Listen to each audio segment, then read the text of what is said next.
Hello everybody, welcome back to another video. Today showing me and Rod's track. I hope you're having a very good day so far. I am too. On April 15th, 2024, on this fantastic Monday, I am too. In this video, I'm going to be giving y'all my second Niña update on the ENSO, what we looking at right now, because we are fixing transition towards a neutral phase pretty soon, and what that going to mean for this upcoming the rest of the spring, this upcoming summer, and also this upcoming next hurricane season, next fall, and also this upcoming fall, and also next winter season. So if you like these detailed videos I be doing on my channel, please smash that like button, hit that bell notification so you don't miss another upload, and also leave a like and subscribe. So now we're gonna be looking at ENSO recent evolution, current stats, and predictions, because they just update this today, and that's why I'm making this video, because I was waiting for the update. So now we're gonna look at the tsunami. Right now we are still at an El Niño advisory, because we are still what's considered a weak El Niño. We have not transitioned toward the neutral phase yet, but we will be in it pretty soon. We already have a La Niña watch, because we already have a 60% chance of being a La Niña by June, that's only a couple months away. So that's why. And also we are expected to be in a full-blown La Niña. Full-blown La Niña, not just a weak one, a moderate to strong one by the peak of hurricane season. So it's going to be really bad. And if you not watch my not my last video, I will have the link in the description, guys, if you want to watch my 2024 hurricane season forecast. Because in this video, I'm only going to be talking about La Niña, not the hurricane season forecast, to make that clear. So, yes. So now we're going to look at the Equatorial Pacific Sea Surface temperatures to partners. You can see, guys, ever since early April, ever since late March, early April, what we in now, we have cooled down slightly a little bit. That's our transition, guys. We already started to transition. So ever since late March, we've been transitioning towards that neutral phase. Now we're going to look at the Niña region sea surface temperatures to partners. These are 4 different regions, NOAA marks for the progression of La Niña or El Niño. So first of all, we got our first region, Niña 1+2 region. Our second region, Niña 3 region. Our third region, the one that matters the most, that determines if we're in a La Niña or El Niño. That Niña 3.4 region matters the most. And also the last one, the Niña 4 region. So we need that Niña 3.4 region to be negative 0.5 Celsius degrees below average to be declared as a La Niña in a 3-month lap. So we're going to see that it's possible. But also, the Niña 1+2 region, guys, has cooled down significantly. We are now down towards negative 0.2 Celsius degrees below average. So these waters has cooled down. You can even see it on the Niña +2 region map. You can see it ever since beginning of this month. We've been cooling down. Yeah, we've been cooling down too. The Niña 3.4 region has also cooled down. So it's that all the regions has cooled down, guys. So that transition is already starting to take place. Now we're going to look at this because it's better to understand. So now we're going to look at this because this is easier to understand. So now we're going to look at our weekly sea surface temperatures, the partners in the last 4 weeks, guys. So this takes us all the way back towards March 20th. March 20th, guys, it was looking so much. No, this is actually hard to understand. Y'all ain't going to understand this. Yeah, this is fine. So ever since March 20th, guys, we've been cooling down. You especially see it right here, that 1+2 region and that Niña 3 region. Those regions been cool. This is too big. Those regions has been cooling down, guys. You can see it right here. You see that blue starting to pop up. By the time we got towards March 27, not too much difference, but that blue was starting to spread. Look at this. By the time we got towards April, that neutral phase started to come back just a little bit. It's starting to spread. You can see now here is April 10th. We starting to lose all that red. All that orange and red. So that's means El Niño is crashing. Now we're gonna look at our sea surface temperatures, the partners over the last 4 weeks. How much has changed? Has things cooling down or has things warming up? No, things has not warming up, but things has cooling down significantly. The Atlantic Ocean has slightly cooled down, but not as much. But don't let that fool you, because that Atlantic Ocean will warm back up.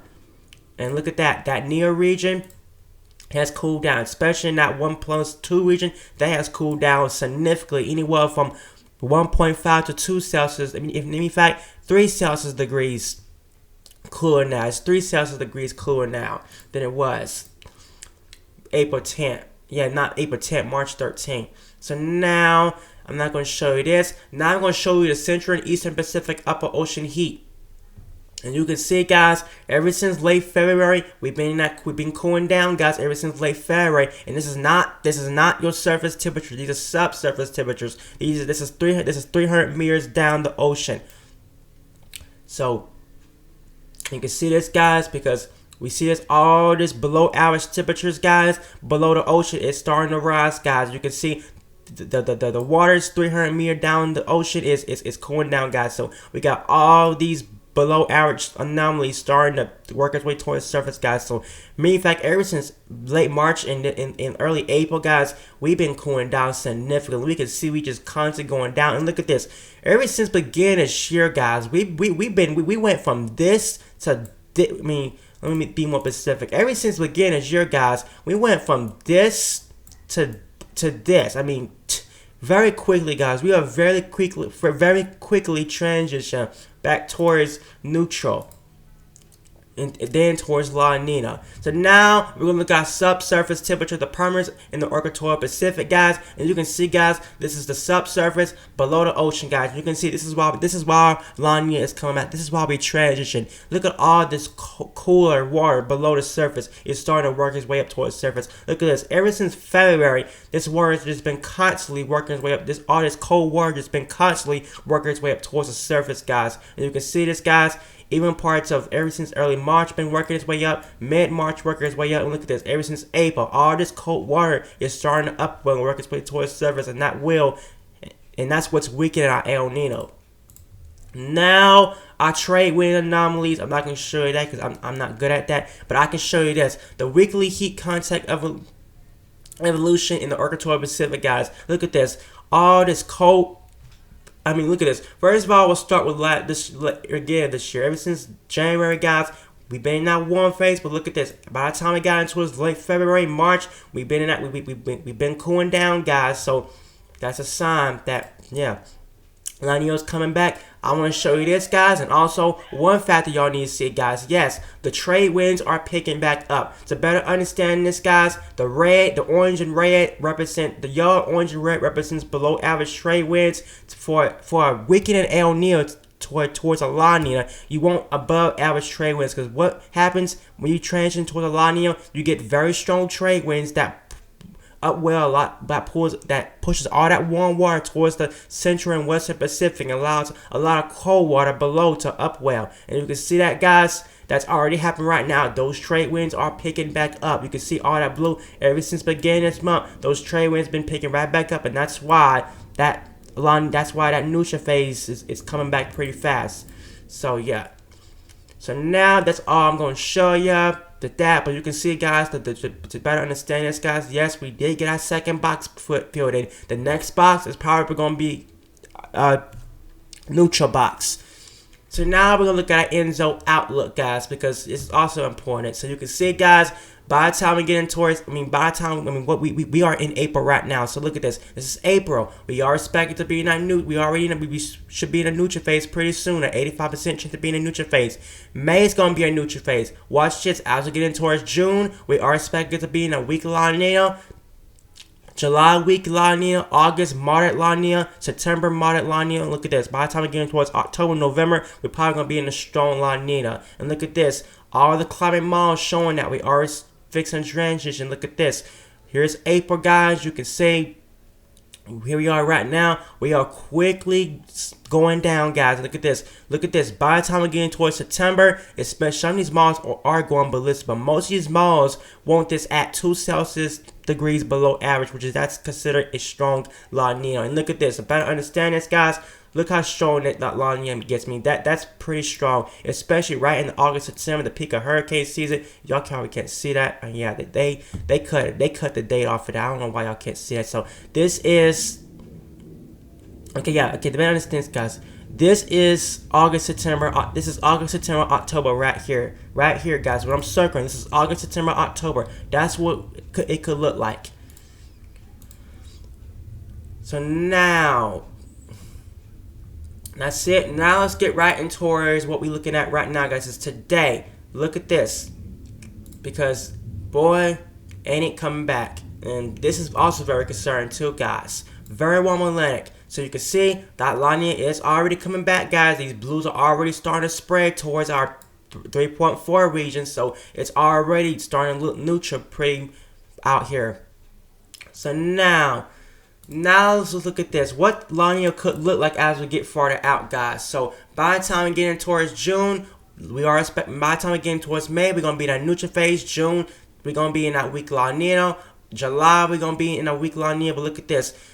This is update, guys. Now, in the past couple of runs, they kind of slowed down on the strength of a La Nina. Now, in the past couple of months, the past couple of runs, guys, they've been showing a much stronger La Nina. Let me see this. Let's go back to the latest run because, yes, this has changed. I mean, can they? No, they can't do that. Okay. Oh well. Well, look at this. By the time we get towards July, August, we're gonna be in a weak La Nina. But look at this. It's not really until August, September, October. It's not La Nina starts getting very, very strong. It gets strong in November and even December and even January of next year. We could still have a La Nina. So yeah. But also, guys, in the same time, look at the Atlantic waters for me. That's concerning. I mean, very warm waters versus a La Nina, man. That just imagine what kind of hurricane season we're gonna have. So now we're gonna look at June, July. The Chemtrails model showing the same thing, but the only difference is the Chemtrails is showing a much stronger La Nina. Already showing La Nina possibly as late May. June we're gonna be in a La. I mean, possibly mid to early May we could possibly be in a La Nina. But look at this. June we're gonna be in a La Nina. July. Look at this. By the time we get in towards the summer, late summer, early fall. Look at the string of that La Nina, especially as we get in towards fall, October, November, December. I mean, look at that. I mean, that's a very strong La Nina. I mean, that's 3 Celsius degrees below average in that 3.4 region. That's considered a super La Nina. Now we're gonna look at this, guys, because what the precip could look like in the next coming months. So I'm fixing to tell you what a typical La Nina give us. So during the La Nina, guys, the northern U.S. is wetter. The northern U.S. is wetter and cooler. During the La Nina, the southern U.S. is drier and warmer. And we already pretty much seeing that right now. So first of all, we're going to look at all these models. So we're going to look at the precipitation outlook, then the temperatures. And we're going to lose these two different models. So first of all, we're going to start with May. So the CFS is showing that there's going to be a lot above average precipitation for parts of the central U.S., the southeast, the tip of northeast. You might as well say majority of the whole U.S. except the Southwest is going to see neo-normal to above average precipitation in May. June, not much difference, but still showing a lot of above average precipitation for those plains. So this could be an active severe weather season for parts of the plains. If you live in parts of Oklahoma, parts of Kansas, parts of Texas, what you call derechos, you're going to see a lot of that this summer because you're going to see a lot of above average precipitation. Also, the northeast is going to be wet, the southeast is going to be wet, Florida is going to kind of be drier this June. But look at this, the Pacific Northwest is also going to be wet and the Rockies is going to be wetter. And look at this, as we get in towards July seems to be a very wet one, guys, and look at this. The Southeast is going to be wet. The Carolinas is going to be wet. Florida is just going to be neo-normal. But South Florida is going to be above average. Georgia is going to be above average precipitation. But look at this. The central U.S. and the plains and even the Rockies is going to be drier than normal. Up here towards the upper Midwest is going to be wetter than normal. The Northeast is going to be wetter than normal, while the West is going to be drier.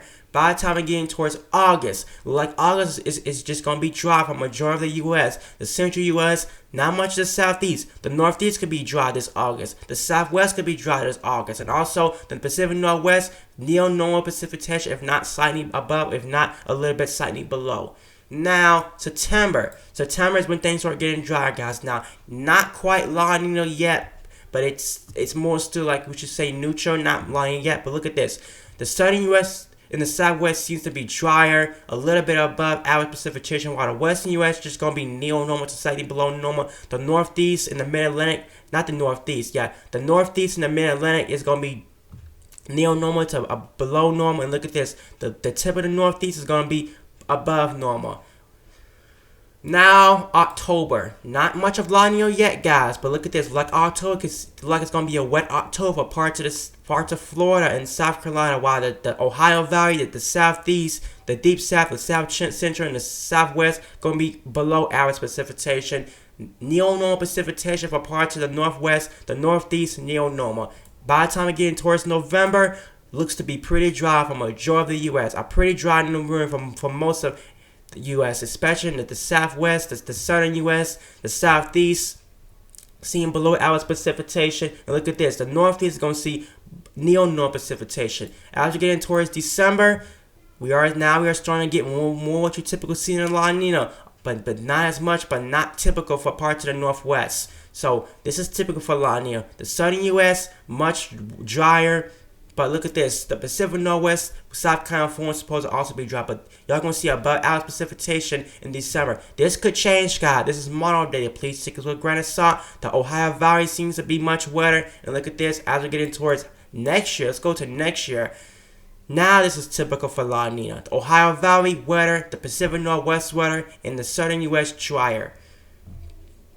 Now let's get right in towards temperature outlook. So we'll start with May. So first of all, here's May temperature outlook. This is what you typically see in May. So you can see, guys, May is probably going to be, the eastern U.S. is going to be warmer this May, while the western U.S. is going to be neo-normal to cooler. Look at this, July showing that the eastern U.S. is going to be much warmer, while the central U.S. is going to be neo-normal to slightly below normal. Look at this, the Pacific Northwest is also going to be warmer too. And look at this. July is showing above average precipitation for the whole U.S. Parts of the Northeast above average precipitation. You might as well say, yeah, the whole U.S. is going to see above average precipitation in July. August, still the same. September, still the same. October, still the same. By the time we get in towards November, November, look like the western U.S. is going to be much warmer, while the southern U.S., not the southern U.S., the eastern U.S. is going to be neo-normal to slightly below normal. December, going to see above average temperatures for parts of the whole U.S. and especially as we get in towards January of next year, very, very ballistic, especially for parts of the eastern and central U.S. Now, cam trip small. Let's get towards the cam trip small because we do got quite a disagreement right here. So, the cam trip small is showing above average precipitation for parts of Ohio Valley in the Northeast and are going all the way towards the central U.S. And look at this.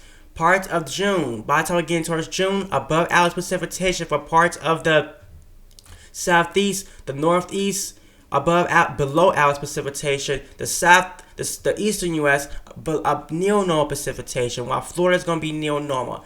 By the time we get in towards July, seems to be, by the time we get in towards July, the western U.S. probably going to be neo-normal to slightly below normal. Look at this. The Ohio Valley is going to be wetter. The Gulf Coast is going to be wetter. Especially parts of Florida going to be wetter. Northeast is going to be slightly wetter. Look at this. August, not too much difference. September, dry for parts of Ohio Valley, but the Gulf Coast is still going to be wet. And the reason why the Gulf Coast is going to be wet is not because of those thunderstorms. It's because there's going to be a lot of tropical activity that's going to be taking place. So, yes, October going to be pretty dry. For the majority of the southern U.S., November pretty dry, especially parts of the Southeast. So yeah, look at that. Even going towards next year, and this goes all the way to March of next year. So take that with a grain of salt. That's not going to happen. That is way too far out. Meteorologists cannot predict that far out. So that take that with a grain of salt because that's going to change. Now, temperature outlook on the cam trip small. Cam trip small is showing that by the time we get in towards April, it's going to be dry, warmer for parts of the Ohio Valley in the Northeast, cooler in the West. May, neo-normal temperatures. Look at this. June, above average temperatures for the southern U.S. and also the central. The Southeast is going to be neo-normal to slightly above normal. Look at this. July, here's your July outlook. In August, September, October, November. Look at this. November going to be pretty warm and above average temperatures for parts of the South Central U.S., including Texas. I mean, look at that. And look at this. Even January next year, pretty warm for parts of the Eastern U.S. But look at this. Back towards the West, just going to be much cooler. And look at this. Much warmer for parts of the Eastern U.S. So now, this is going to wrap it up for my La Nina video. I hope you enjoyed this video. If you did, please hit that like button, subscribe, guys, and I'll see you on my next video. Peace.